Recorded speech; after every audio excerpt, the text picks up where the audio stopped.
नमस्कार सांग मैंने एठी मैं बन कदली पड़पिठा पाचिला कदली पड़पिठा पूरा हेल्दी रेसिपी पिला मानक टिफिन में दे पारे कि जलखिया कि स्नाक या खाई पारे।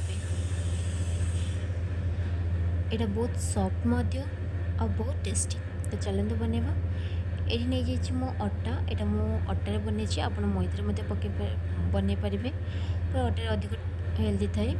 तो ये नहीं जाइए मो अटा गोटे कप ता सहित ये मुझे गिनारे ही मो चीनी नहीं चीनी तार टिके कम नहीं ये आम कदली नहीं कहीं मेन हूँ कदली।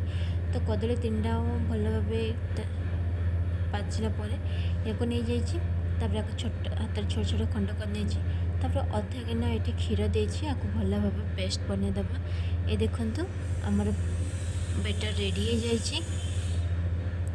या आम गोटे बाउल को बाहर करना तापर ये आम देदेबा छोट टी स्पून पाखापाखि हम ये आम देदेबा बेकिंग सोडा कहीं आम पड़पिठा बनाऊँ नचे पिंच हम लुण देदेबा ताकि आम टेस्ट बैलेंस रहित ये आम सुजी देदेबा। सुजी देले तार चिपचिपापण रही न था। तापर ये गोटे चमच पाखापाखि बेकिंग पाउडर देदेबा या भलसे मिसई नवा यहीपर स्पून साहाय्य कि ग्राइंडर मिसई पारे। तापर ये पैन ये तेल नहीं पारे पर ये मो घी नहीं घी 2 चमच गरम मसला एपट सेपट उल्टा खेल नहीं ताकि आमर घीटा पेट भीतर को आसो और तले लगनी। तापर ये देखु नॉन स्टिक बनाऊँ तो यहाँ निश्चय सहज बाहरी पार। पैन गरम हो सारापर आम ये बेटर को घाटिक रखी देदेबा भलसे तापर ढक्कन घोड़ेदेबा। या बिल्कुल आ किसी करें आप जानते ऊपर काजू बादाम पकई पारे पर यहाँ नॉर्मल रखी सिंपल तरीके बहुत कम शीघ्र हो जाए।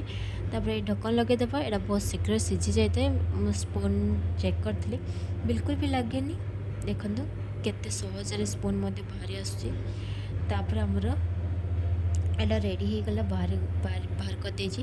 हम गरम अवस्था काटने तो यहाँ एमती एपट सेपट खंड हो जाए पड़पिठा। तो तलक निश्चय टी पड़ा दरकार। तो यहाँ आम रेडी हो जाए कदली पड़पिठा निश्चय तैयारी करूँ समस्त को पसंद आसो। यहाँ खाइबा को बहुत टेस्ट लगी था। मुझे प्रथम थर पर बनई कि बहुत टेस्टी अच्छी। रोची नमस्कार जय जगन्नाथ।